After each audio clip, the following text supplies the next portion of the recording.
Hello, Maravilla residents. Now it's time to debone this local baby that I have for you for tonight's menu. I'm gonna start deboning it, and one of the best ways to do that is to start from the tail. So, because it's the easiest way to go. There's many different ways you can do this, but it's actually one of the easiest ones. And we start cutting from the tail here, all the way to the backbone. Keep in mind the swordfish doesn't have bone, it's actually cartilage.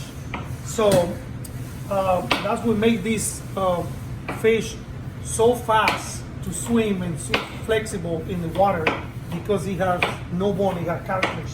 So now I cut part of the bone all the way to the backbone, and now I'm gonna cut all the way along the backbone about 2 to 3 inches deep. So all the way back to the backbone.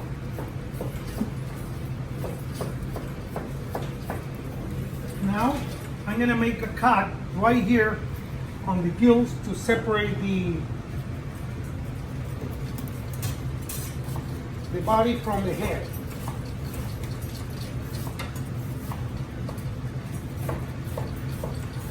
Once I did that, there is 2 options.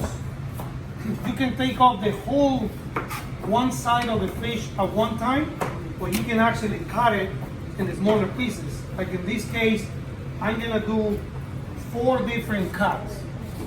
Okay, so I'm gonna do the first one about here.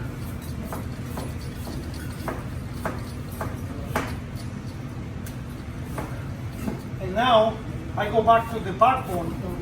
See, once I got an opening in the backbone, I can cut, you know, as I see, right on the level of the backbone, all the way back.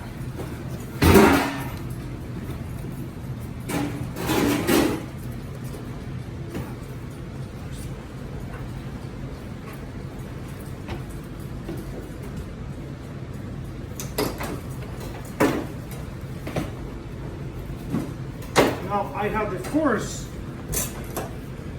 part of the swordfish. As you can see, the color is beautiful. It's very nice and healthy. It's a really nice piece of steak. All right, so that's the first one. Then we're gonna do the second one about here. Same process. Once you have the opening here, you start cutting. I call it cut as you see.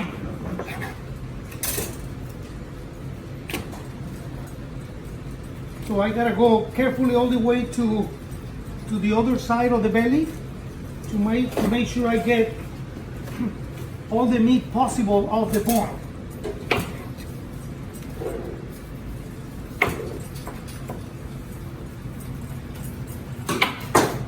Oh, look at this. Isn't it amazing? Beautiful, nice and fresh, ready to cut steaks. You can actually see the 2 steaks in here. In the next cut, I'm going to show you something very interesting. With the next one, these 2 last pieces, they take most part of the belly. The belly is one of my favorite cuts because it's very rich in oils, very tasty. Some people don't like that, but actually to me it's probably the best part of it, the belly part of the swordfish.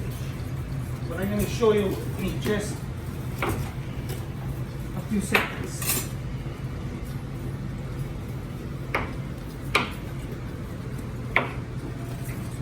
There you go.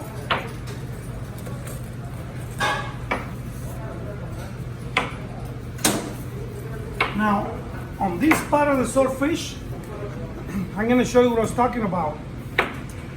I get more belly here. This is the part of the belly right here.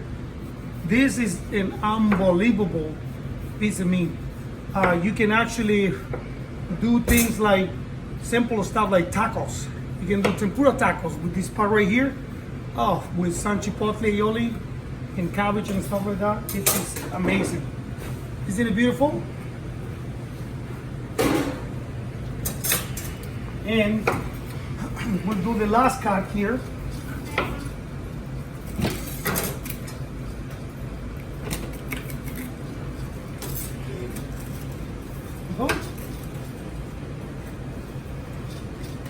Gotta go well underneath because I don't want to waste any fish in here.